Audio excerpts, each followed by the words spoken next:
हरे कृष्णा, वृंदावन धाम की जय। तो बेसिकली हम लोग पढ़ रहे थे श्रीमद् भागवतम स्कंद 4 अध्याय 4 श्लोक नंबर 8 हमने पढ़ चुका था और अभी हमको 9वें से पढ़ना स्टार्ट करना है। ठीक है, तो आजकल ना वृंदावन में इतनी धूप हो रही है और इतनी गर्मी हो रही है, पूछो मत। अभी जस्ट बाहर गया था, 10 मिनट के लिए गया था, क्या बताऊं। खैर, हम लोग पढ़ रहे थे श्रीमद् भागवतम, मैंने बता दिया ऑलरेडी। यद्यपि उनकी बहनें तथा माता ने उनका स्वागत सत्कार किया, किंतु उन्होंने उनके स्वागत वचनों में कोई उत्तर नहीं दिया। यद्यपि उन्हें आसन तथा उपहार दिए गए, किंतु उन्होंने कुछ भी स्वीकार नहीं किया, क्योंकि उनके पिता न तो उनसे बोले और न ही कुशल प्रेम पूछकर उनका स्वागत किए। तो बहुत सारे लोग जो नए वीडियो देख रहे होंगे उनको समझ में नहीं आ रहा होगा बेसिकली क्या चल रहा है। यहाँ पे चल रहा है कि सती द्वारा शरीर त्याग। अब मैया जो सती हैं वो अपने पिताजी के घर पे गई हैं, वहां पे वो देखना चाहती हैं कि भगवान शिव का आदर होता है या नहीं। यज्ञ स्थल में जाकर सती ने देखा कि उनके पति शिव का कोई यज्ञ में भागी नहीं लिए गए हैं। तब उन्हें आभास हुआ कि उनके पिता ने शिव को आमंत्रित ही नहीं किया है। उल्टे जब दक्ष ने शिव की पूज्य पत्नी को देखा तो उनका भी आदर नहीं किया। अतः इससे वे अत्यंत क्रुद्ध हुई, यहाँ तक कि वह अपने पिता को इस प्रकार देखने लगी मानो उसे अपने नेत्रों से ही भस्म कर देंगी। वैदिक मंत्र में स्वाहा उच्चारण करते हुए जब अग्नि में आहुतियां डाली जाती है तो समस्त देवताएं, मुनिये तथा पितरों का, जिनमें ब्रह्मा, शिव तथा विष्णु सम्मिलित है, सम्मान किया जाता है। परंपरा चली आई है कि सम्मान पाने वाले में शिव एक माने जाते हैं। किंतु सती ने यज्ञस्थल में उपस्थित होकर देखा कि ब्राह्मण लोग नमः शिवाय स्वाहा मंत्र का उच्चारण करके शिव की आहुति नहीं दे रहे थे। वे अपने लिए दुखी न थी, क्योंकि वह अपने पिता के घर बिना बुलाए आने को तैयार थी, किंतु वह देखना चाहती थी कि उनके पति का आदर किया जा रहा है या नहीं। अपने संबंधियों, अपने बहनों तथा माता से भेंट करना उतना उत्साहपूर्ण नहीं था उनके लिए, क्योंकि जब उनकी माता तथा बहनें ने स्वागत किया तो सती ने उनकी परवाह नहीं की, क्योंकि उन्हें लग रहा था कि यज्ञ में उनके पति का अपमान हो रहा है। जब उन्होंने उस अपमान को स्वयं देखा तो वे अत्यधिक क्रुद्ध हुई और अपने पिता को इतने रोष में देखा कि मानो कि अपने आंखों से ही वो जला देंगे। शिव के अनुचर, अब भगवान शिव का अगर अपमान हो रहा है तो शिव के जितने भी अनुचर रहेंगे, नॉर्मली देखते हैं किसी व्यक्ति को कोई कुछ बोल दे तो उनके जो फॉलोअर रहते हैं ऐसे चढ़ जाते हैं। अब शिव के जो अनुचर भूतगण दक्ष को क्षति पहुंचाने अथवा मारने के लिए तैयार खड़े थे। अब उनका अपमान हो रहा था, मारने के लिए रेडी खड़े थे, परंतु सती ने आदेश देकर उन्हें रोका। वे अत्यंत क्रुद्ध और दुखी थी और उसी भाव में वो यज्ञ के सकाम कर्मों की विधि की तथा उन व्यक्तियों की जो इस प्रकार के अनावश्यक एवं कष्टकर यज्ञों के लिए गर्व कर रहे थे भर्त्सना करने लगी। उन्होंने सबों के समक्ष अपने पिता के विरुद्ध बोलते हुए उनसे विशेष रूप से निंदा की। अब वो बोल रही है, अब मैया सती क्या बोल रही है ये थोड़ा ध्यान से सुनना। देखिए, सती ने कहा, भगवान शिव तो समस्त जीवात्माओं के लिए अत्यंत प्रिय है। उनका कोई प्रतिद्वंदी नहीं है, न तो कोई उनका अत्यंत प्रिय है और न ही कोई उनका शत्रु है। आपके सिवा और कौन है जो ऐसे विश्वात्मा से द्वेष करेगा? वे समस्त वैर से रहित है। तात्पर्य में देखो, श्रील प्रभुपाद बताते हैं, भगवत गीता 9.29 में भगवान कहते हैं, सहोहम सर्वभूतेषु, मैं समस्त प्राणियों के लिए एक समान हूँ। इसी प्रकार शिव भगवान के गुणात्मक अवतार है, अतः उनमें परमेश्वर के समान गुण पाए जाते हैं। अतः वे समदर्शी है, न तो कोई उनका मित्र है न तो कोई उनका शत्रु है जो संभाव से द्वेषपूर्ण होगा। शिव का शत्रु बन सकता है, इसलिए सती ने अपने पिता को दोषी ठहराया। आपके अतिरिक्त भला ऐसा कौन होगा जो शिव से ईर्ष्या करेगा तथा उनका शत्रु बनेगा? अन्य साधु तथा विद्वान ब्राह्मण वहां उपस्थित थे, किंतु वे शिव से ईर्ष्या नहीं कर रहे थे। यद्यपि वे सभी दक्ष के आश्रित थे, अतः दक्ष के अतिरिक्त भला कोई शिव से क्यों द्वेष करेगा? यही सती का दोषारोपण होने लगा। तो बहुत सारे लोग होते हैं ना, बोलते हैं अरे ये इस्कॉन वाले तो शिव जी को मानते ही नहीं है। तो यहाँ पे देखो, अगर इस्कॉन वाले श्रीमद् भागवतम मानते हैं और भागवतम में जो लिखा है वो बेसिकली मानेंगे। पता नहीं क्यों आज तक मेरे को ये नहीं समझ में आया, लोग बोलते हैं इस्कॉन वाले शिव को नहीं मानते। अरे भाई, हमारे जो कुलगुरु है वो शिव जी है। अगर आज हम कृष्ण भक्ति में है तो शिव जी की वजह से ही है। ऐसा तो मैंने नहीं पाया, सच बता रहा हूँ, लिटरली बोल रहा हूँ, सिर्फ वीडियो बनाने के लिए नहीं बता रहा हूँ। मैंने लिटरली देखा कि कभी भी द्वेष करना नहीं सिखाया गया। हम जाते हैं शिव जी से प्रार्थना करते हैं कि मेरा मन ठाकुर जी में लगे। गोपेश्वर महादेव में जाते तो हम क्या बोलते हैं? श्रीमद गोपेश्वरम वंदे शंकरम करुणामयम सर्व क्लेश हरण देवम वृंदावन रतिपदम। हे भगवान शिव, आप सारे क्लेशों को दूर करके मेरा मन, जो मेरा चित्त है, मेरा जो बुद्धि विवेक सब कुछ है, वो वृंदावन में लगे। हम गोपेश्वर महादेव से ये प्रार्थना करते हैं। पता नहीं कौन ऐसे व्यक्ति हैं जो बोलते हैं कि ये लोग शिव का अपमान करते हैं। I don't think so, but पता नहीं, चलो सबकी अपनी अपनी इच्छा है, सबका तो रोजी रोटी चलना चाहिए ना। हे द्विज दक्ष, अब भैया बोल रही है, सती मैया बोल रही है, हे द्विज दक्ष, आप जैसा व्यक्ति ही अन्यों के गुणों में दोष ढूंढ सकता है, किंतु शिव अन्यों के गुणों में कोई दोष नहीं निकालते। विपरीत इसके यदि किसी में थोड़ा भी गुण होता है तो उसे और भी अधिक बढ़ा देते हैं। दुर्भाग्यवश आपने ऐसे महापुरुष पर दोषारोपण किया है। भगवान शिव की खासियत ये है, उनको बोलते थे भोलेनाथ। तो भोलेनाथ ऐसे हैं कि अगर किसी में थोड़ी भी सद्गुण दिख जाता है ना तो उसे बहुत बढ़ा देते हैं। ये हम सब वैष्णव के लिए बहुत अच्छा है। हम जब शिव जी के पास जाते हैं तो मुझसे बोलते हैं प्लीज आप मुझ पर कृपा कीजिए ताकि मेरा मन नंद नंदन श्याम सुंदर के चरणों में लगे। तो ये देखो कितना सुंदर हमें ये सीखने को मिल रहा है। इसलिए चाहिए कि श्रीमद् भागवतम को हम अपने जीवन में उतारे। ये वाला श्लोक देखना, श्लोक नंबर 13। जिन लोगों ने इस नश्वर भौतिक शरीर को ही आत्म रूप मान रखा है, जिसने इस शरीर को ही अपने आप को अपना मान रखा है, उनके लिए महापुरुषों की निंदा करना कोई आश्चर्य की बात नहीं है। समझ में आया है? कितनी बड़ी लाइन लिखी है। जिस व्यक्ति ने अपने आप को इस शरीर को अपने आप मान लिया, दिस इज माई ओल आइडेंटिटी, उसके लिए ना किसी महापुरुषों की निंदा करना कोई बहुत बड़ी बात नहीं है। वो करेगा ही क्यों? क्योंकि उसने अपने आप को शरीर मान लगा ना। भौतिक पुरुषों के लिए ऐसी ईर्ष्या ठीक ही है, वो ईर्ष्या करते ही हैं क्योंकि इसी प्रकार से उनका पतन होता है। समझ रहे हो कैसे पतन होता है? जब हम अपने आप को ये शरीर मान लेते हैं और फिर उसके बाद महापुरुषों की निंदा करते हैं और तब धीरे धीरे पतन शुरू हो जाता है। हाँ, वे महापुरुषों की चरण रज में लघुता प्राप्त कर पाते हैं। वे महापुरुषों की चरण रज से लघुता मतलब उनको वो बोलते ना, वो कृपा उनको नहीं मिलती क्योंकि जब अपने आप को हम शरीर मान लिया तो कहीं से कृपा पाएंगे ना। अब इसमें देखो एक लाइन बहुत अच्छी लिखी है, बहुत ध्यान से सुनना। जो किसी महापुरुष के चरण कमल के प्रति अपराध करते हैं वो सूख जाते हैं। अगर आपने महापुरुष के किसी वैष्णव किसी इसमें अगर अपराध किया, सूख जाएंगे, उनके दिव्य गुण घट जाएंगे। आप में बहुत दिव्य गुण रहेंगे, वो घट जाएंगे। महापुरुष अपराधों को क्षमा कर सकते हैं किंतु कृष्ण उस महापुरुष के चरण कमल की धूलि के प्रति किए अपराध को क्षमा नहीं करते। जिस प्रकार कोई अपने सिर की धुलसती धूप को भले सहन कर ले किंतु पांव से उसे सहन नहीं किया जा कर पाते, अपराधी लगातार नीचे गिरता जाता है, अतः वह महात्मा के चरण कमलों के प्रति अपराध करता है। सामान्य रूप से भगवान वे करते हैं जो स्थिर देह से स्व मान बैठते हैं। राजा दक्ष देह को आत्मा मान बैठने का कारण अत्यधिक मोहग्रस्त थे। उन्होंने शिव जी के चरण कमल के प्रति अपराध किया क्योंकि उसने अपने को सती के शरीर का पिता मानकर अपने शरीर को शिव से श्रेष्ठ मान लिया। सामान्यतः अल्पज्ञानी ऐसी ही त्रुटि करते हैं, वे देहात्म बुद्धि से काम लेते हैं। इस प्रकार वे महात्माओं के चरण कमलों के प्रति अधिकाधिक अपराध करते जाते हैं। जो जीवन के प्रति ऐसी विचारधारा रखता है, इस प्रकार वे महात्माओं के चरण कमल के प्रति अधिकाधिक अपराध करते हैं। तो समझ में आ गया? तो बेसिकली यहाँ पे बता रहे हैं कि कैसे हमें अपने आप को ये शरीर नहीं मानना चाहिए। श्रीमद् भगवद गीता का पहला टीचिंग हमारे लिए यही है, we are not this body we are soul. But इस बात को रिमाइंड कराना, मैं अपने आप को ऐसे रिमाइंड कराता हूँ। जब भी मैं मिरर में देखता हूँ मैं अपने आप को रिमाइंड कराता हूँ कि ये जो मैं देख रहा हूँ या जो आप मुझे देख रहे हो बेसिकली ये मैं नहीं हूँ। मुझे ये चमड़ी मिली हुई है। For example just like this रुमाल, तो ये रुमाल अगर मैं अपने माथे पे ऐसे रख लूँ, ठीक है, अगर कोई समझे कि मैं रुमाल हूँ तो बेवकूफी वाली बात हो जाएगी ना। वैसे ये जो स्किन जो दिख रहा है, ये जो है हमारे पास, इसको अगर मैं अपना मान लूँ तो ये मूर्खता होगी। इसलिए हमें चाहिए, आपको चाहिए कि हम कभी भी किसी व्यक्ति विशेष से, आजकल के जमाने में ऐसा मैंने बहुत देखा है कि कोई भी किसी व्यक्ति को पसंद करता है तो उसके बाहरी आवरण से। हमारे लिए तो बहुत अच्छा है, मतलब मेरे लिए तो बहुत अच्छा है विटिलिगो के होने के बाद से। नाउ आई रियलाइज अच्छा है, जो भी व्यक्ति ठाकुर जी मेरे पास भेजते हैं वो व्यक्ति मेरे शरीर से प्रेम नहीं करता, वो मेरे शरीर से बियॉन्ड देखता है। हाँ, जब मेरे पास आता है तो वो सिर्फ मुझे देखता है, मेरे शरीर को नहीं देखता। तो दिस इज वेरी डीप। जब आप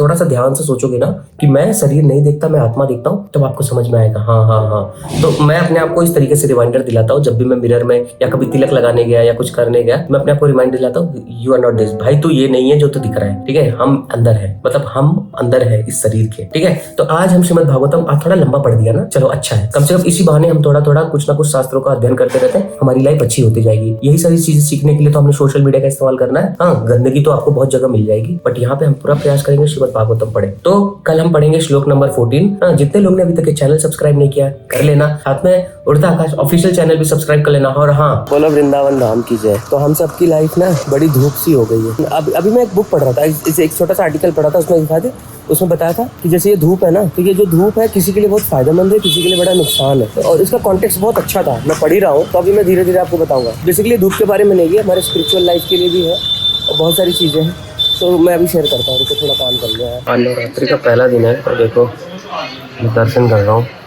लाइव। मेरे कमेंट भी कर दिया, आज तक मैं कभी गया नहीं। आई होप मैं एक दिन जाऊँ यहाँ पे। पूज्य गोपाल कृष्ण महाराज की जय। तो गुरु महाराज की समाधि बनने वाली है। हाँ, आई थिंक वाइट मार्बल में होगा। तो ये सारा सामान देखो आ गया है और अब शिफ्ट होगा। समाधि बेस्ट बन जाएगा थोड़े ही दिनों में, आपको दिखाता हूँ।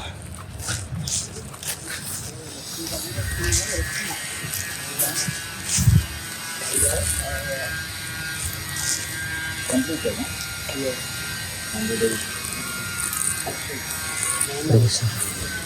After bathroom.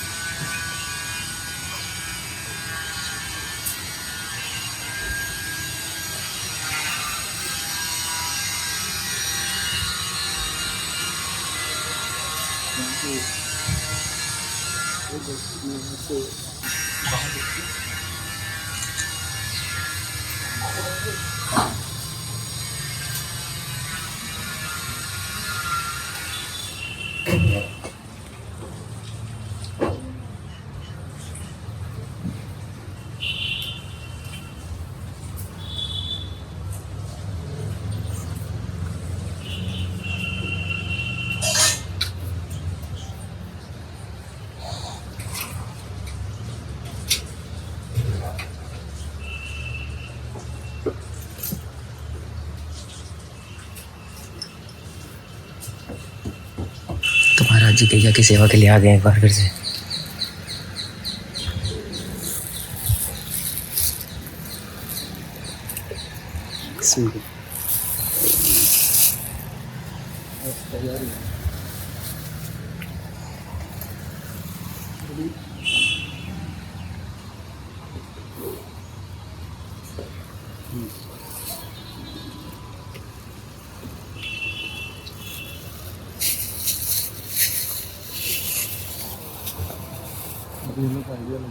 यहाँ से भी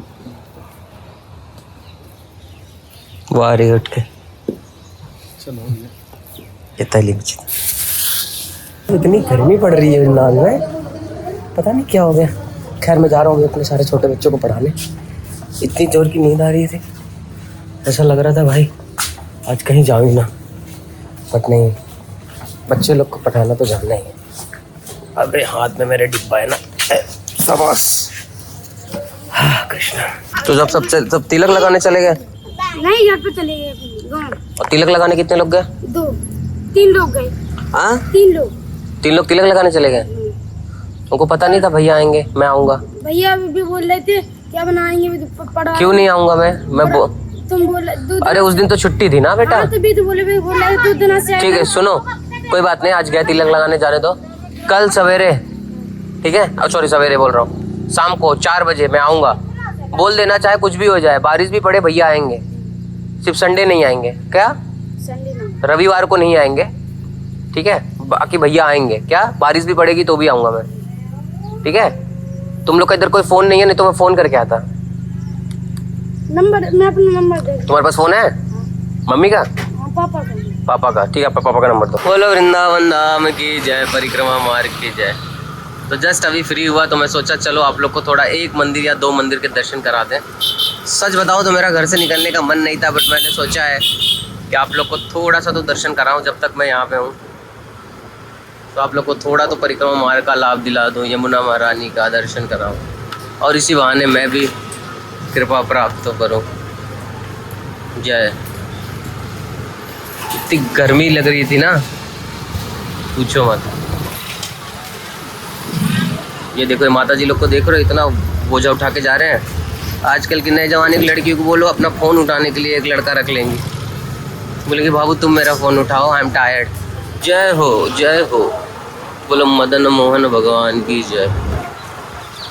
जय राधे जय राधे, जय श्री कृष्ण बोलो जय राधे, बोलो मदन मोहन भगवान की जय, वृंदावन धाम की जय। जय जय राधे जय जय श्याम, जय जय श्री वृंदावन धाम। वृंदावन एकदम खाली लग रहा है ना, ऐसा मुझे भी लग रहा है। जय बोले बांके बिहारी लाल की,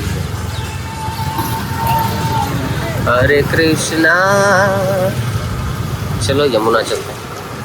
कोई ड्राइविंग वाला रहता है ना तो इजी होता है ब्लॉक बनाना, अदरवाइज बहुत डिफ़िकल्ट हो जाता है। अच्छा हाथ में फ़ोन पकड़े। यमुना महारानी की जय। जय जय श्री राधे श्याम, सबको मिले श्री वृंदावन धाम। यमुना महारानी देखो थोड़ा सा नीचे जा चुकी हैं, और बहुत ही प्यारा सुंदर सनसेट। जय यमुना महारानी। और देखो भैंसिया नहा के निकली है। लेट मी ऑफर माय प्रणाम। तो यमुना महारानी की जय, जय जय श्री राधे श्याम। सबको मिले श्री वृंदावन धाम। ओ ये मैं गोबर करा के निकली है जस्ट अभी। ओ ये अबे भाई, ओ यहाँ क्या बोल दिया, मेरे पास ही आएगी क्या? अबे भाई इतना ज्यादा क्या ओया मेरा पसंद आ गया इसको। उसको कुछ नहीं आया पसंद, इसको ओया पसंद आ गया। क्या जिंदगी है। देखो तुम्हारी मम्मी ओया बोल के उधर चली गई, जाओ मम्मी के पीछे, गो फॉलो योर मदर। सुंदर लग रहा है। रुको मैं आपको एक छोटी सी फुटेज दिखाता हूँ, या तो मैं इसको कभी शॉर्ट्स में भी अपलोड कर दूंगा। एक छोटी सी वीडियो दिखाता हूँ। थोड़े दिन पहले मैंने यहीं पे एक वीडियो बनाई थी, ध्यान से देखना, नेचुरल वीडियो वृंदावन के।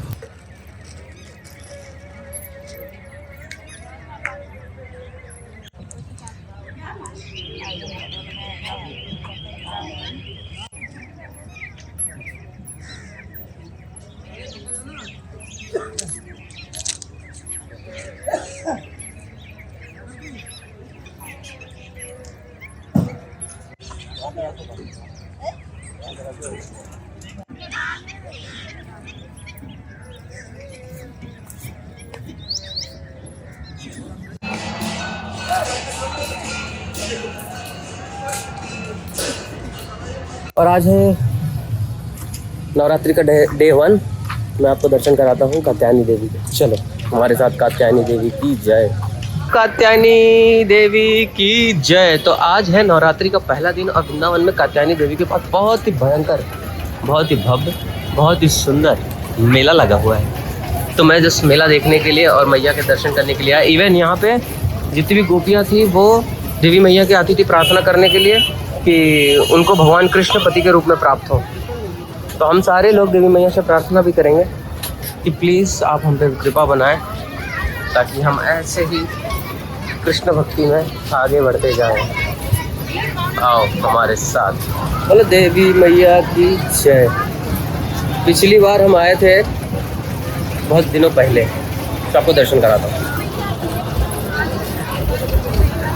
बोलो कात्यायनी देवी की जय। तो आप लोग घर बैठे कात्यायनी देवी के दर्शन कर रहे हैं सिर्फ धाम वृंदावन से। भीड़ है आज। आओ हम अपने चप्पल यहाँ उतार दें और ना पाने की उम्मीद से आ जाओ। हरे कृष्णा कृष्णा कृष्णा हरे हरे, हरे राम राम राम हरे हरे।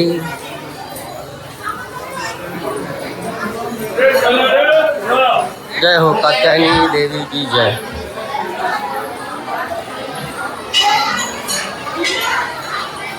वाह क्या डेकोरेशन हुई है। अंदर कैमरा वैसे अलाउ तो नहीं है देवी मैया के दर्शन के लिए, बट हम यहाँ पे भी हैं तो भी बहुत बड़ी बात है। मैं देख लूँगा। इतने सुंदर दर्शन हो गए, जस्ट वाह। देवी मैया के हाथ में ना एक ऐसा त्रिशूल टाइप का, ऐसा छत्र टाइप का, और बहुत एकदम सुंदर दर्शन हो गया। तो मैं यहाँ से जितने भी लोग ये वीडियो देख रहे हैं, देवी मैया से प्रार्थना करता हूँ हम सभी को कृष्ण मिले, क्योंकि हमारे जीवन में हमें वही चाहिए और आई होप आपको भी वही चाहिए। बोलो देवी मैया की जय। अपना मेला देखते हैं। कात्यायनी देवी के इतने सुंदर दर्शन हमारे हो गए, बहुत प्यारे। अब हम आएंगे थोड़ा सा मेला देखेंगे। अच्छा मैं सच बताऊं, दिल की बात, मेले से मेरे को चिढ़, नफरत हो गई है मेरे को। नफरत मतलब एक्सट्रीमली नफरत है मेरे को। पहले मुझे बहुत पसंद था, अब मुझे नफरत हो गई है। बकवास, पर देखूंगा जरूर। अब नफरत है तो क्या, वो देखूंगा नहीं। वैसे कुछ खाना तो है नहीं मेरे को, थोड़ा सा चाट वोट खाएंगे। क्या लूं?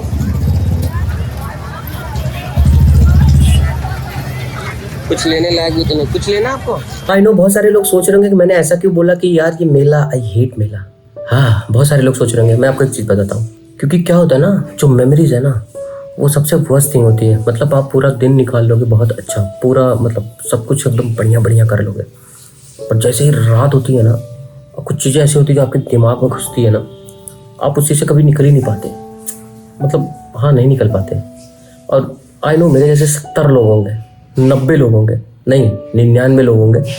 हाँ, मैं कैमरे में बोल रहा हूँ, आप कहीं नहीं बोल रहे हो। तो मेरा भी ऐसा ही है कि कुछ चीज़ें होती है कि like you can not just ignore, आपके मत्थे में रहती है वो।